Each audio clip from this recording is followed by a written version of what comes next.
So we have solved this problem using two methods. One is usual method of like resolving the forces along the x-axis and y-axis. Next, in the next method, we have resolved the forces along the inclined plane and normal to inclined plane.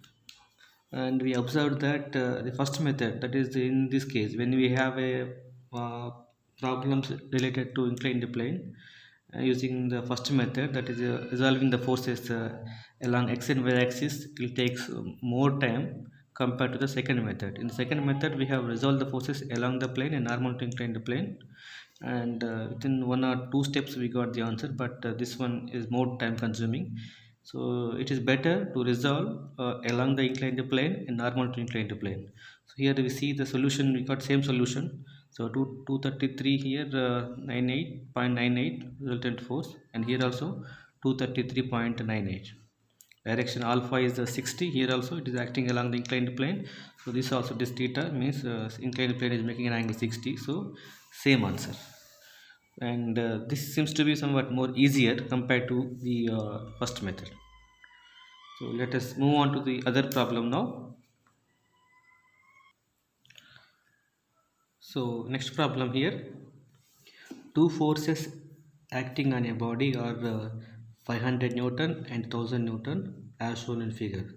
This is one force 500 Newton making an angle 30 with the x-axis, and the second force 1000 Newton making an angle 30 with the y-axis.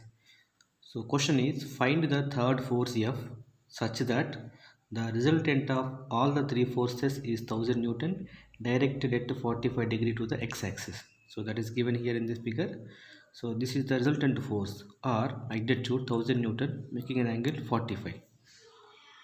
So we have to find the third force such that this resultant makes an angle 45 with this x-axis.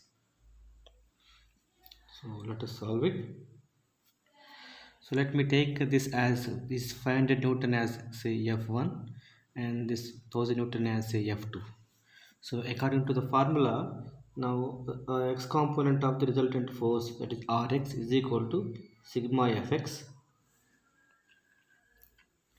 That implies, let me expand this. So Rx is equal to, this is sigma Fx means what? Algebraic sum of x components of all the forces. That is now here we have three forces.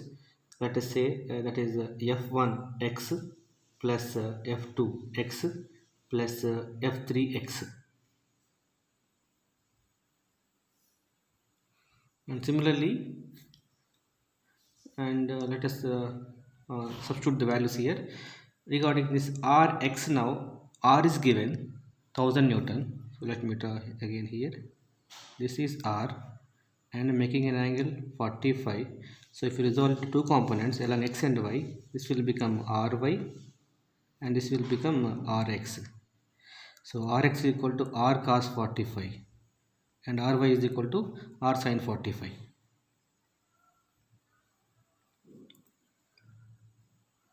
So now substituting these values here, Rx, that is equal to 1000 cos 45 degree, F1x, that is the x component of the force F1. So here we have F1 is the 500 Newton force making an angle 30 with the x-axis. Its x component is 500 cos 30 acting along positive x direction. So it is a plus only.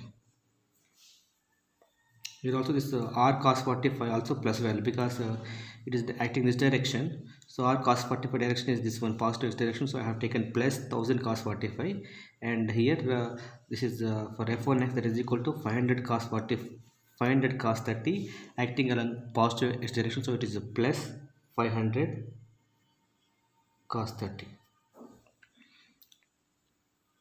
Now next F2x, that is this one. So now this is making an angle 30 with the y-axis. So it will become now, this is now equal to two components are, one is this, let me draw this for clarity this side. This is our F2, that is this angle is 30.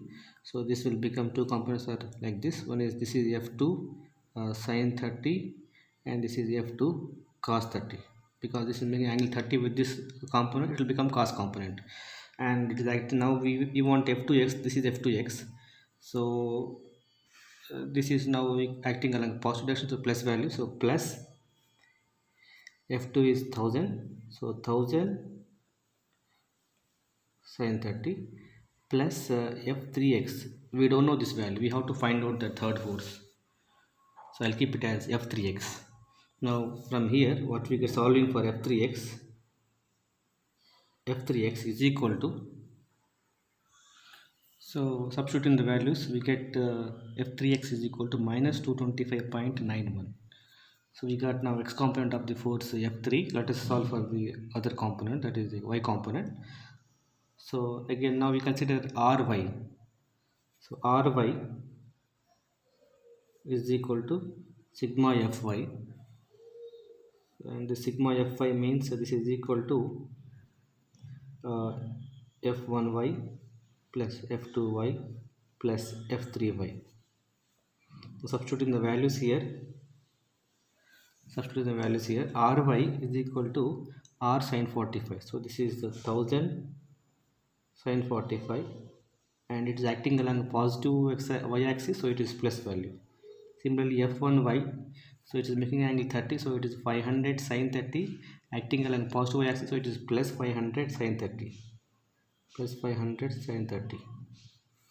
And the next f2y is that is the already here we have written, so it is f2 cos 30 acting along positive y direction, so it is plus f2 is 1000, so 1000 cos 30, and we don't know the value of f3y, so let us keep f3y, and solving for now f3y.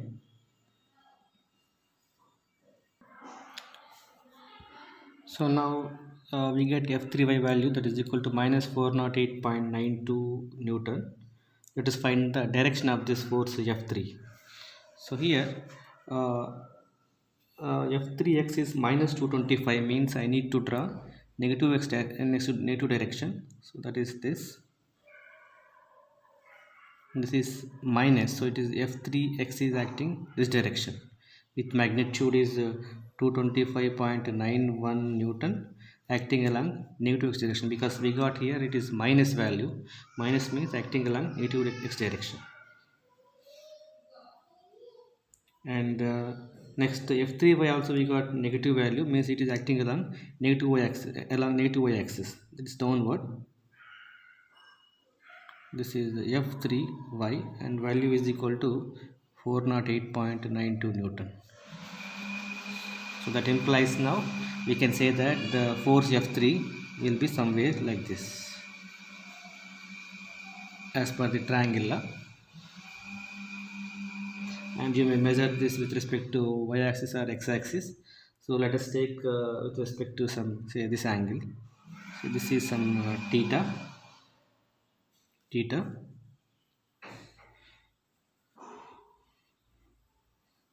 and we can find out the magnitude also. Let us first find the magnitude here. So f3 is equal to under root f3x square plus f3y square, because f3 is the resultant of f3x and f3y, or f3x and f3y are the components of the force f3.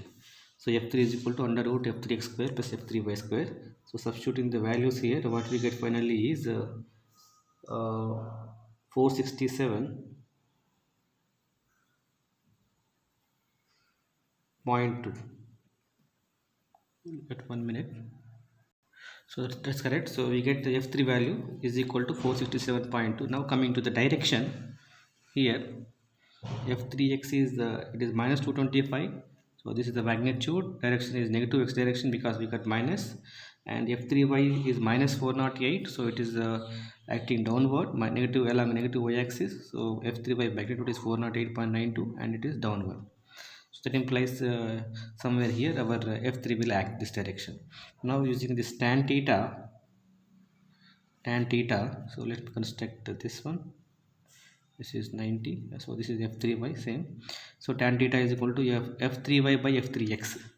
Tan theta is equal to f3y by f3x. From here this theta is equal to, so theta is equal to 61.08.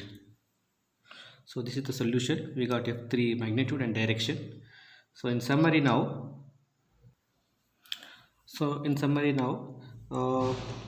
these are the three forces, and this is the resultant. So we found this unknown f3 and theta. So this is how we can solve this problem. We'll stop here. We'll solve some more problem in the next lecture.